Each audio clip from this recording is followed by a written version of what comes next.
Today, we're diving into a highly satisfying, real-life story about arrogant assumptions, totally misplaced egos, and the absolutely deafening silence of true competence. We're breaking down a narrative centered around a woman named Olivia, whose family essentially pushed her into a corner, completely unaware of the elite military training she kept hidden in her past. It's just a fascinating look at family dynamics, and honestly, what happens when someone's fragile illusion of superiority shatters in the most spectacular fashion possible. Right off the bat, listen to this incredibly condescending quote. This was actually delivered by Olivia's mother-in-law at a high-end shooting range. I mean, just catch the language there. Delicate hands, big bang noises. Wow. It instantly sets the stage for the dramatic clash we're about to unpack. You're treating a 27-year-old woman like a helpless toddler, entirely based on their own superficial judgments. Section 1. The elitist family dynamic. To really understand the gravity of the climax we're heading towards, we have to look at the players. On one side, we have her brother, Chad. This is a guy who measures a person's worth entirely by job titles and bank accounts. He's loud, he's strutting around in designer polo shirts, and he constantly boasts about his corporate promotions. And then on the other side, we have Olivia. To them, she's just a quiet 27-year-old suburban accountant who keeps her head down. Because she rarely speaks of her military deployments, Chad and his wealthy in-laws just automatically assume she was nothing more than a low-level paper pusher who couldn't handle real pressure. So you get this mocking laughter from Chad, which is really the anchor of their whole elitist dynamic. Watch her miss every single shot, he actually roared, clutching his stomach, while the rest of the family snickered. It tells us exactly how Chad operates, right? He builds his own self-proclaimed alpha status, not through his own genuine merit, but by actively tearing others down. He literally needed Olivia to fail just so he could feel big. Section 2, the shooting range trap. You see, Chad orchestrated this entire weekend outing to put Olivia on the spot. Entirely unaware, he was walking into a trap of his own making. He dragged the whole family to the Apex Tactical Club. Now, this isn't your run-of-the-mill local range. It's a private, highly exclusive facility for high-paying executives. Chad struts in, loudly announcing his elite membership number, spending 10 solid minutes showing off his amateur trophy photos, and boasting about his custom handguns. He is setting up a highly public stage for what he assumes is going to be his sister's ultimate humiliation.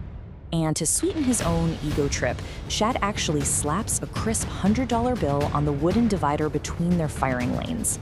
He issues this challenge loudly, making sure all the nearby patrons can hear him. Meanwhile, his father-in-law pulls out a smartphone to record her anticipated failure, and her sister-in-law is giggling about how out-of-depth Olivia looks. They have completely cornered her, basically treating her like a helpless child in a grown-up's playground. Section 3. A quiet, cold focus. The tension shifts incredibly the moment Olivia touches the standard issue facility sidearm. Instead of arguing or rolling her eyes, she just goes to work. Slowing things down, we can observe her meticulous, fluid motions. The noise of her family's laughter just fades into background static for her. She rests the magazine on the bench, picking up the brass rounds one by one, pressing each cartridge into the clip. Then she racks the slide, sending this heavy metallic click echoing down the firing line. It is a sharp, undeniable contrast to the nervous girl her family thinks they're watching. What's happening here is pure muscle memory. While Chad was busy pointing and laughing for his little video recording, he completely missed what was actually happening right in front of him. He missed the absolute predatory control in her breathing and her movements. Her hands weren't shaking at all. Her breathing slowed to a rhythmic pattern. They had absolutely no idea they were watching a highly trained professional prepare to fire. Section 4, the captain is revealed. Right before her finger reaches the trigger guard, this entire toxic dynamic shatters. But the climax arrives not from the gun, but from the facility itself. A sharp, authoritative voice cuts through the ambient noise of the club. Cease fire. Hold your positions. The heavy reinforced door behind them swings open, and the range owner steps out. This is a man named Frank, a broad-shouldered veteran NCO. Chad immediately puffs out his chest to greet Frank like an equal, but Frank doesn't even acknowledge him. Frank's eyes are locked squarely onto the military unit patch embroidered on Olivia's range bag. The relaxed sternness of the range owner just vanishes. He takes 3 long strides toward her lane, stops precisely 2 feet away, and snaps to a rigid, razor-sharp salute. "Captain Stone," he booms, his voice carrying immense respect. "I had no idea we were honored with your presence today, ma'am." You guys, Chad's phone literally slips in his hand. His father-in-law freezes mid-sentence. The entire room goes dead silent.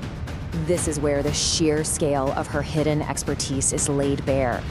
Chad tries to stammer out that she was just in administrative support. Well, Frank immediately barks at him to shut his mouth.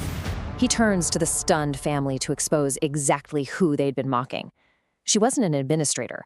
She was the former lead instructor for the 75th Ranger Regiment's Marksmanship detachment. She was the top-ranked sniper in their entire theater of operations. Completely ignoring the suffocating disbelief paralyzing her family, Olivia doesn't even break eye contact with the target. She brings her hand up, takes a proper two-handed grip, locks into a rock-solid fluid stance born from countless hours on precision firing lines, and she fires 5 rounds. All 5 of those shots roared through the indoor facility in under 3 seconds. The recoil moved through her arms like a perfectly controlled wave, the gun barrel barely even rising off the mark between shots. It was just a flawless demonstration of skill. Then, the range owner drops the final hammer on Chad's completely deflated ego.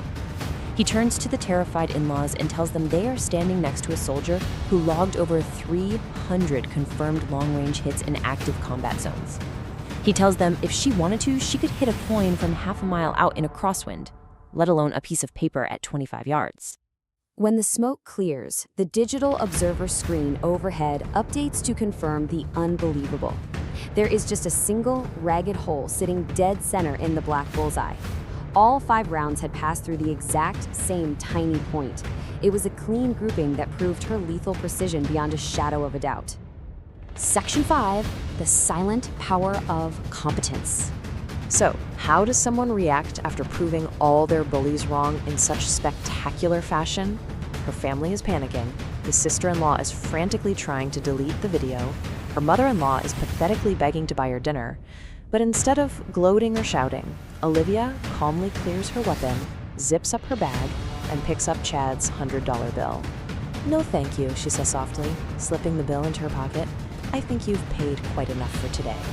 And she just walks out the glass exit doors, leaving them totally stranded in their own deafening embarrassment. The shift in the family dynamic was immediate, and it was permanent. Before the shot, it was all condescending sneers and Chad playing the big alpha. After the shot, nothing but cautious deference. Chad never brought up her military service again. They carefully measured their words around her from then on. They finally understood exactly what she was capable of, and a firm, unbreakable boundary was set. She didn't need their apologies. She didn't need their fake compliments. Her time in uniform taught her this exact principle. True strength never needs to shout. It doesn't brag at dinner tables or seek validation from shallow people. Real competence is silent. It sits quietly in the background, confident in its ability, waiting patiently until the very moment it is called upon. I'll leave you with this final thought to reflect on today. Think about your own boundaries, your own strength, and how you view those around you who might just be quietly competent. Do you measure your worth by loud boasts or by the silent, undeniable proof of your abilities?